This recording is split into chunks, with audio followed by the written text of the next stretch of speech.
Phenomena based on Bernoulli's theorem. इससे पहले जो आप देख रहे थे वो था अपने पास कि बर्नौलीज थ्योरम होता क्या है और कैसे उसका एप्लीकेशन कर सकते हैं। एक एग्जांपल मैंने देके बताया था। अभी हम क्या देख रहे हैं, phenomena based on Bernoulli's theorem. सबसे पहला अपने पास पुल टुवर्ड्स मूविंग ट्रेन।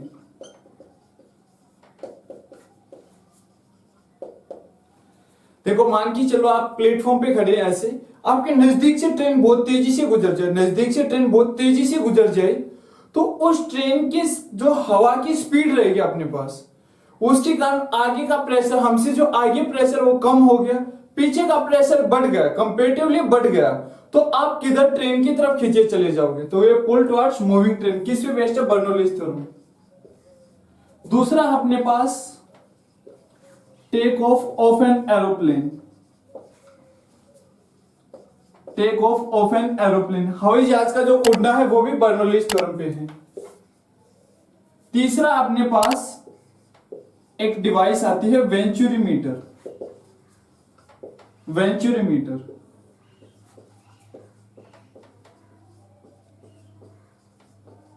और ये डिवाइस क्या मेजर करती है, to measure rate of flow of liquid through pipe. किसी पाइप से प्रवाहित द्रव की जो चाल है उसे कौन मेजर करता है, वेंचुरीमीटर, लिक्विड थ्रू पाइप। ये वेंचुरीमीटर से मापते हैं। चौथा अपने पास होता है मैग्नेस इफेक्ट। मैग्नेस प्रभाव, मैग्नेस इफेक्ट, मैग्नेस प्रभाव। इसे दूसरा नाम क्या दे सकते हैं हम, स्पिनिंग ऑफ बॉल। कैसे, वो चीज मैं आपको यहां क्लियर कर रहा हूं। यहां से देखिए, मान के चलिए कि हवा इस डायरेक्शन में जा रही है, एयर का डायरेक्शन इस तरफ है, और ये बॉल है, बॉल का रोटेशन इस तरीके से क्लॉकवाइज है, उसी डायरेक्शन में रोटेशन है, तो ये बॉल अपने लेवल से ऊपर जाएगी और आगे जाके इस तरीके से अपना रास्ता बना लेगी। ये बॉल अपने लेवल से ऊपर जो गई है, ये किस इफेक्ट के कारण है, ये मैग्नेस इफेक्ट के कारण है। देखो जैसे आप फ्लाइटेड बॉल का कंसेप्ट पढ़ते हो, बॉल को रोटेट करके फेंकते, इधर से हवा आ रही है, इधर ही रोटेट करके फेंकेंगे तो अपने लेवल से ऊपर जाएगी, वो अपने लेवल से ऊपर जाएगी इस तरीके से। ये क्या है, मैग्नेस इफेक्ट। फुटबॉल मैच में देखते हो आप, साइड से किक या बॉल ऐसे रोटेट करते हुए आ रही है, मैग्नेस इफेक्ट। कुएं में आप एक बॉल गिराओगे तो वो इस तरीके से रोटेट करके जहां गिराई है उससे थोड़ा सा साइड जाके गिरेगी, मैग्नेस इफेक्ट। तो ये जो स्पिनिंग ऑफ बॉल का कंसेप्ट है, ये किस पे, मैग्नेस इफेक्ट। और मैग्नेस इफेक्ट किस पे बेस्ड है, बर्नौलीज थ्योरम पे बेस्ड है। उसके बाद अपने पास जो नेक्स्ट हम यूज करते हैं, जैसे अपने पास चूल्हा होता है, इसे नाम देते हैं गैस चूल्हा जो होता है, इसे बंसन बर्नर का नाम देते हैं, बंसन बर्नर। जैसे लैब में आपने देखा होगा, केमिस्ट्री लैब में जो बर्नर होता है वो बंसन बर्नर होता है। एटमाइजर, जैसे आप देखते हो ना स्प्रे से पेंट करते, ये इस तरीके से का जो स्प्रे पेंटर होता है दीवार पे पेंट करने के लिए, बड़ी दीवार पे पेंट करने के लिए, तो वो भी क्या रहता है, बर्नौलीज थ्योरम पे बेस्ड। कैसे, वो एक बार मैं यहां डायग्राम से आपको क्लियर कर देता हूं।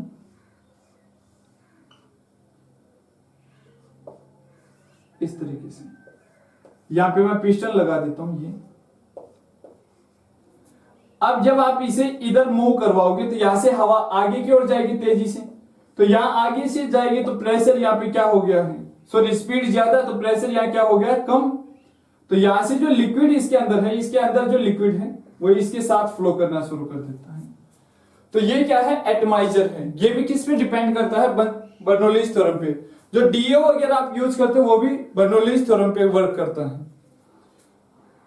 इसके बाद यहां से रिलेटेड आता है अपने पास एक न्यूमेरिकल टाइप क्वेश्चन बनता है।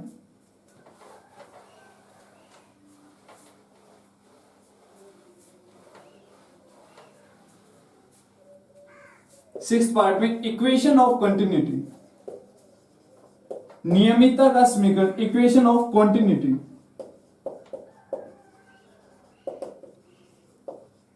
इसमें क्या है अपने पास, इस तरीके से। ये area of cross section A1 है, ये एरिया ऑफ क्रॉस सेक्शन मोटाई A2 है। इधर जो लिक्विड की वेलोसिटी है, इधर जो लिक्विड की वेलोसिटी V1 है, इधर जो वेलोसिटी रहेगी V2 रहेगी। तो यहां देखिए क्या दे रखा है, एरिया इंटू वेलोसिटी, और एरिया कौन सा, क्रॉस सेक्शनल एरिया यानी कि मोटाई, area of cross section into क्या कर रहे हैं हम, वेलोसिटी। ये मल्टीप्लाई क्या रहेगी, कांस्टेंट रहेगी, ये मल्टीप्लाई क्या रहेगी, कांस्टेंट रहेगी। इसका मतलब क्या हुआ कि A1 V1 is equal to A2 V2, और ये किसके बराबर हो गया, AB के बराबर हो गया। ये चीज आपको यहां से दिखाई दे रही है, ये किसके बराबर हो गया, AB के बराबर हो गया।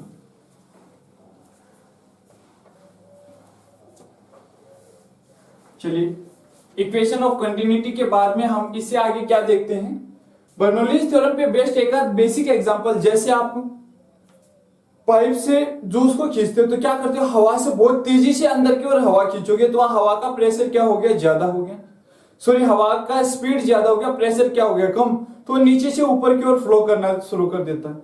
तो स्ट्रो की सहायता से, पाइप की सहायता से जूस पी रहे हो, वो किस पे, बर्नौलीज थ्योरम पे बेस्ड है।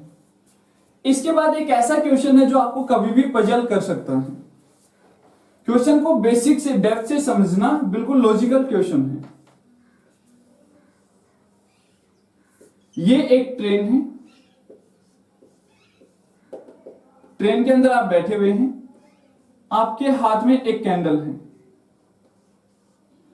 ट्रेन इस डायरेक्शन में जा रहा है, तो इस लॉ की डायरेक्शन किधर जाएगी, ट्रेन इस डायरेक्शन में जा रहा है तो लॉ की डायरेक्शन किधर जाएगी।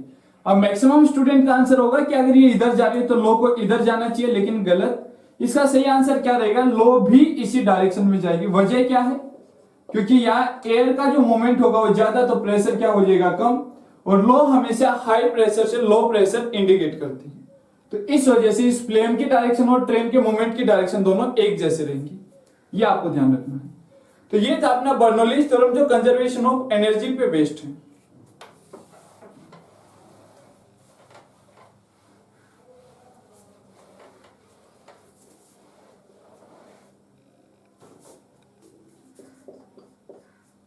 इससे आगे हम देखते हैं अपने पास जो कंसेप्ट बचता है इस चैप्टर में, वो बचता है वाटर का। वाटर में सबसे पहले आता है anomalous behaviour of, anomalous behaviour of water, जल का असामान्य व्यवहार, अनएमलेस बिहेवियर ऑफ वाटर। अब इसे कैसे देखें हम, अनएमलेस बिहेवियर को कैसे, तो इधर मैं लेके चल रहा हूं टेम्परेचर और इधर मैं लेके चल रहा हूं वॉल्यूम। देखो इस पूरे यूनिवर्स में दो तरीके के ऑब्जेक्ट है, ये पहला गर्म करने पे साइज बढ़ जाता है, दूसरा गर्म करने पे साइज घट जाता है। लेकिन ओनली एंड ओनली वाटर ऐसा है जिसमें ड्यूल नेचर शो होता है।